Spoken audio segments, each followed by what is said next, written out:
Hello everyone. On the 101 days of Splunk learning, today we are going to see Splunk Components basic intro. And this is the disclaimer as usual, obviously, as we see, this is only for learning purpose and the knowledge sharing. Happy Splunking. Splunk components, uh, there are components like into two broad categories. First one is the processing components and the management components. These components, processing components, are used to handle the data, and the other one is for supporting the activities for the processing one.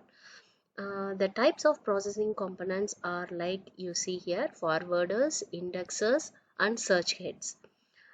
In the next slide, along with that, we welcome Shekhar to join us. Hello everyone. One thing to note down here on this slide is that we can have a single indexer or we can have a group of indexers together as a cluster. That is what we need to note down in this slide. We can have a simple single indexer also, indexer cluster as well. Search head also can be a single search head or a group of search heads working together as a cluster. So that is the another important point to note down in this page. Moving to the next one, the management components. Yes. Yes, Yeah, the management components that are classified as listed as. monitoring console, deployment server, license master, indexer, cluster manager, the search head, cluster deployer. Sure, let me give you some more details. The deployment, the monitoring console, DMC, distributed monitoring console, that is started from the Splunk version 6.2 and later, not before that one, just maybe around 8 or 9 years, I believe, probably approximately. Okay. So monitoring console is DMC, distributed monitoring console. We will see more details about each component maybe in the later videos. Just Okay. for this intro video, just remember these things: the management components, the first one, monitoring console.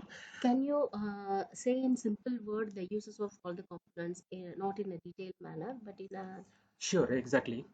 The name itself says that monitoring console, meaning it will help us to monitor the Splunk, the health of the Splunk.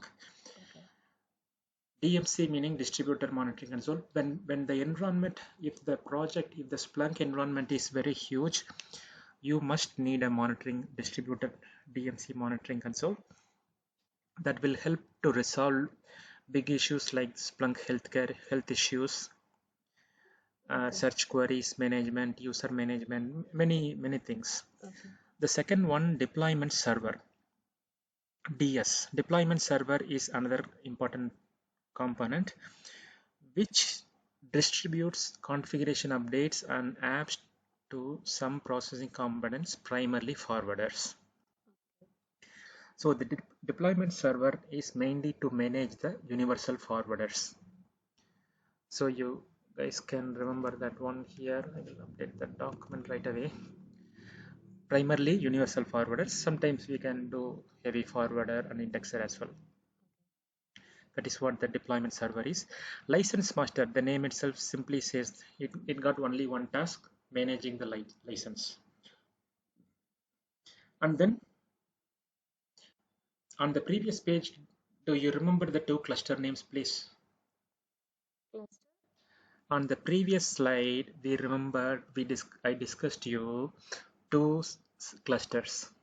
One is indexer cluster and another one is searcher cluster. Yes. So to manage the indexer cluster, you need a indexer cluster manager. Okay. To maintain the searched cluster, you need a searched cluster deployer. They call it as a deployer. It Okay. is also a manager, but we can simply call it as a deployer. Okay. So hope you got it clearly now, right? Yeah. Yeah. And can we see some details about the forwarders and indexers and the search head? Can No, we get some? 1 minute, hold on here. So there are how many different processing components are there? How many different management components are there? Tell me. Hmm, for the processing components, it is three, Okay. and the management components, as we see here, it is five. Okay, good, very good. Thank you. So the documentation So we link. are now asking me questions, right? Is this a Q&A? Yes, exactly. Next, let's move to the documentation page. So in the last video 2 3 weeks ago, we discussed about this documentation Yeah, page. yeah. Now you try to browse this page and then see where you can find out some more details about this Splunk components. You no need to go down, go up, click on the Splunk Enterprise. Yes,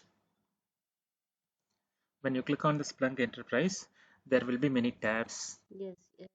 So So, read the tabs one by one and then search and up, report, administer, hold on 1 minute. Approximately, what do you think that where you can get some details about this?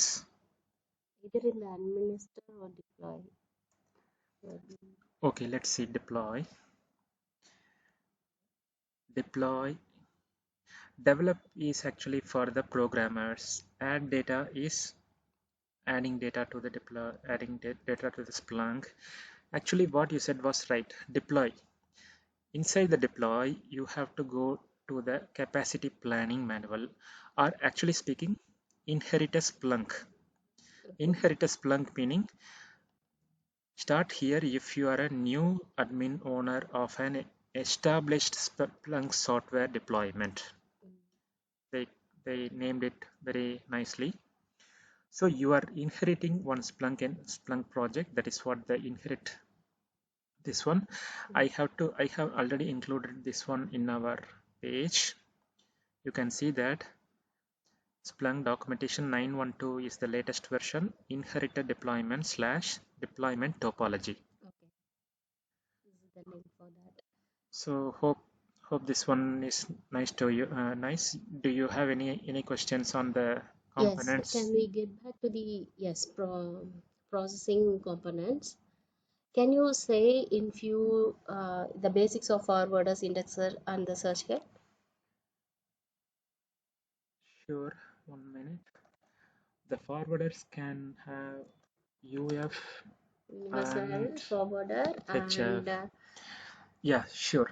The processing components, forwarders receives forwarder, the name itself says forwards the data. It reads the data, it forwards the data to the indexers. Indexer indexes the data and then creates the flat files, create the process all the log files received, and then it creates kind of a database. It is not okay, exactly database, kind of a database, okay, kind of a big data solution it is. okay. The Uh, search head, the name itself says it provides the GUI, it provides the Splunk web GUI for searching your data, mm, which is available on the indexer. So and as we are crossing the close to 9 minutes time, let's just a minute, check another doubt.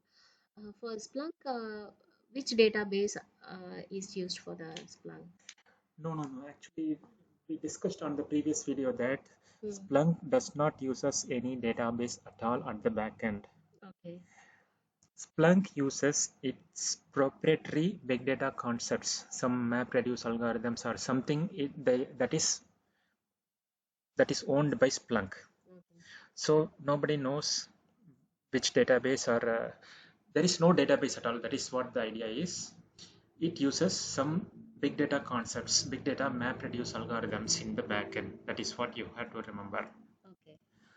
Hope this one was good to you, right? Yes. And we are at the end of this session. Let's learn Splunk together. Thank you, everyone. Thank you.